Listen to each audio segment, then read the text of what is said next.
adesso diciamo la vita dell'uomo.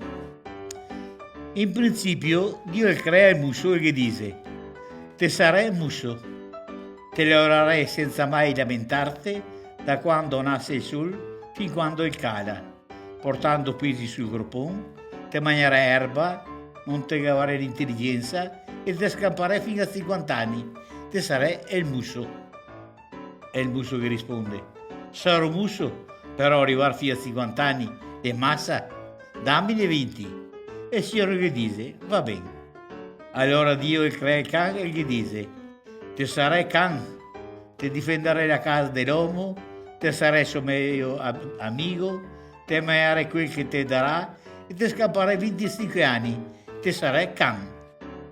E il cane gli risponde: 25 anni è massa per me, dammi 10 che mi basta. E il Signore lo accontenta.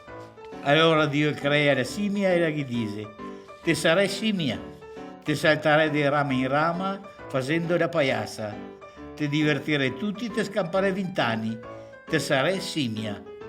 La scimmia gli risponde: Signor, vivere 20 anni è grandura, dammene solo 10 anni. Va bene, gli dice il Signore. Finalmente Dio crea l'uomo e gli dice: te sarai l'uomo, l'unico essere buono da ragionare sulla faccia della terra.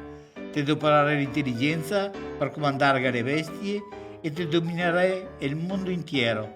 Ti te camperai 20 anni, te sarai uomo. L'uomo gli risponde: Signor, sarò uomo, ma vivere solo 20 anni a me par pochetto. Dammi i 30 anni del muso che ha rifiutato, i 15 anni che ha rifiutato il can e i 10 anni che ha rifiutato la scimmia, che mi va bene. Così il Signore ha fatto, e da allora l'uomo vive 20 anni d'uomo e si sposa e passa 30 anni da muso lavorando e portando tutto il peso della sua famiglia sulle sue spalle.